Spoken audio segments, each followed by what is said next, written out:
Hello दोस्तों, स्वागत है आपका एग्ज़ाम 9 पर। अगर आपने यूपी पुलिस कांस्टेबल 2026 के एग्ज़ाम दी है और रिज़ल्ट का वेट कर रहे हैं तो आज की वीडियो आपके लिए बहुत इम्पॉर्टेंट होने वाली है। इस वीडियो में हम कुछ इम्पॉर्टेंट टॉपिक्स के ऊपर बात करेंगे, जैसे कि रिज़ल्ट कब तक आ सकता है, एक्सपेक्टेड कट ऑफ क्या हो सकती है कैटेगरी वाइज, सेफ स्कोर क्या हो सकता है, और दूसरी बात नॉर्मलाइजेशन का क्या इम्पैक्ट हो सकता है, और इसके अलावा रिज़ल्ट के बाद फिज़िकल के लिए अभी से क्या तैयारी शुरू करनी चाहिए। तो इन सारे के सारे पॉइंट्स पे हम एक के बाद एक बात करने वाले हैं। तो सबसे पहला जो टॉपिक है वो ये है कि रिज़ल्ट कब तक आ सकता है। ये आज के टाइम में बहुत बड़ा सवाल हो गया है। तो रिज़ल्ट की बात करूँ कि मैं आपको एक एक्सपेक्टेड टाइमलाइन दे रहा हूँ जो कि अब तक होता आ रहा है, और वो एक्सपेक्टेड टाइमलाइन है अगस्त की। वो एक्सपेक्टेड टाइमलाइन है अगस्त की। मिड ऑफ अगस्त में आप देखोगे कि आपका जो रिज़ल्ट है वो आपके पास में होगा। मिड ऑफ अगस्त में आपका रिज़ल्ट आपके पास में होगा। इसके बाद में आपको जो वो मिलने वाला है टाइम, DVPST के लिए या फिज़िकल के लिए टाइम मिलेगा, वो कितना मिलेगा उसको भी मैं आपको बताने वाला हूँ। लेकिन उससे पहले जो उससे भी ज़्यादा इम्पॉर्टेंट पॉइंट है वो ये है कि कट ऑफ कितनी जा सकती है एक्सपेक्टेडली। सब अपने अलग अलग कट ऑफ बता रहे हैं। तो अब मुझे जो लगता है कट ऑफ को लेकर, वो पहले भी मैंने एक वीडियो में बताया है, बट रफली एक आइडिया आपको एक और दे देता हूँ यहाँ पे कि कट ऑफ कितनी जा सकती है। तो मैंने बताया था कि जो कट ऑफ है वो UR की मेल में अगर आपके 230 से 235 नंबर तक बन रहे हैं तो आप सेफ़ हो यहाँ पे DVPST के लिए, और फाइनल के लिए 245 के आसपास में आप बिल्कुल कम्प्लीटली सेफ़ हो। OBC की बात करूँ तो 225 से 230 और फाइनल 235। EWS की बात करूँ 220 से 225 और फाइनल के लिए 230। SC की बात करूँ तो 195 से 200 नंबर के आसपास में और फाइनल 210 के आसपास में हो जाएगा। ST की बात करूँ 185 से लेकर 190, फाइनल की बात करूँ तो 200 नंबर तक यहाँ पे हो जाएगा आपका। ये एक एक्सपेक्टेड कट ऑफ है। इसके आसपास ही जो फाइनल कट ऑफ है वो भी रहने वाली है, इससे ज़्यादा नहीं जाएगी किसी भी कीमत पे, क्योंकि एग्ज़ाम मल्टीपल शिफ्ट में हुआ था। एग्ज़ाम का लेवल भी ठीक ठाक था, इतना बुरा नहीं था। अब बात करते हैं कि इसमें हमारा जो एक और पॉइंट था वो था कि ये जो नॉर्मलाइजेशन है, इस पर नॉर्मलाइजेशन का क्या इम्पैक्ट हो सकता है। तो नॉर्मलाइजेशन की बात करूँ तो पहले अगर प्रीवियस पैटर्न को आप पता करने की कोशिश करोगे तो प्रीवियस ईयर में क्या था कि जब भी एग्ज़ाम होता था, एग्ज़ाम में नेगेटिव मार्किंग होती थी, लेकिन इस टाइम जो नेगेटिव मार्किंग है वो कैंसिल कर दी गई। एग्ज़ाम में नेगेटिव मार्किंग को कैंसिल कर दिया।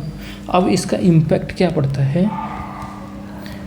अब इसका इम्पैक्ट ये पड़ता है कि पहले जो अटैम्प्ट हुआ करते थे उस पर सबसे बड़ा इम्पैक्ट पड़ा। पहले जहाँ बच्चा 150 में क्वेश्चंस में से 150 क्वेश्चन आ रहे थे, वहाँ पे वो 130 से 140 अटैम्प्ट करता था, इससे ज़्यादा नहीं करता था, क्योंकि नेगेटिव मार्किंग में उसके नंबर कटने के चांसेस होते थे।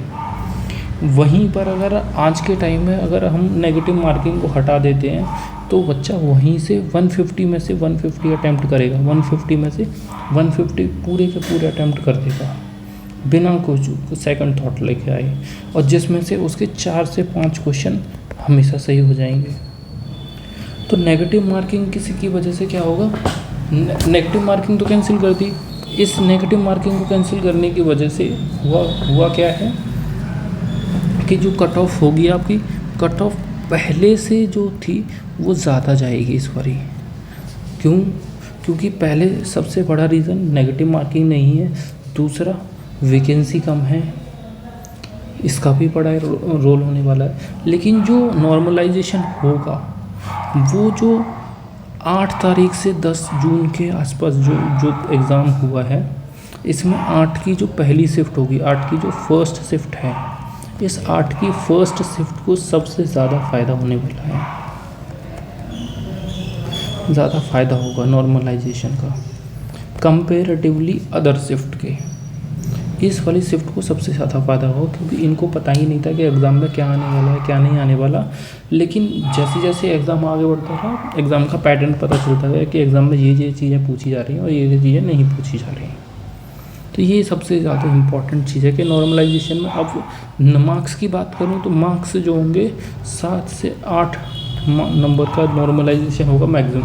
सबसे ज़्यादा जो नॉर्मलाइजेशन होगा वो 8 नंबर के आसपास का होगा और सबसे कम नंबर 1 से 2 नंबर जो एवरेज बढ़ेंगे, बाकी 3 से 4 नंबर एवरेज बढ़ेंगे। जो सबसे इजी शिफ्ट है उसमें 1 से 2 नंबर बढ़ेगा। जो हार्ड शिफ्ट है, हार्ड शिफ्ट टफेस्ट शिफ्ट में जैसे 8 की पहली शिफ्ट होगी उसमें 7 से 8 नंबर का मार्जिन देखने को मिलेगा ही मिलेगा। ये तो था नॉर्मलाइजेशन को लेकर। अब एक और पॉइंट हमने यहाँ पे लिखा हुआ था कि DVPST कब तक होगा। तो देखो अगस्त में आपका DVPST, अगस्त में तो आपका रिज़ल्ट आ जाएगा, अगस्त में तो आपका रिज़ल्ट आ जाएगा। और जो बात रही DVPST की, DVPST आपका सितंबर में हो जाएगा, सितंबर में आपका DVPST हो जाएगा। और फिर जो थोड़ा सा हार्डली 30-35 दिन का टाइम मिलेगा आपके उसके लिए रनिंग के लिए, हार्डली 30-35 दिन का टाइम मिलेगा रनिंग के लिए। और कई बार तो ये भी हुआ है कि जिस दिन आपको DVPST के लिए बुलाया नेक्स्ट डे ही आपकी रनिंग करवा ली। होपफुली इस बार ऐसा ना हो क्योंकि लास्ट टाइम जो आई थिंक 2020 वाली जो वैकेंसी थी या 2018 में जो वैकेंसी आई थी 49,000 वो जो आई थी वैकेंसी, उन वाली वैकेंसीज में यही हुआ था कि DVPST के लिए बुलाया था और रनिंग करवा ली थी। होपफुली इस बार ऐसा ना हो, इस बार ऐसा नहीं होगा।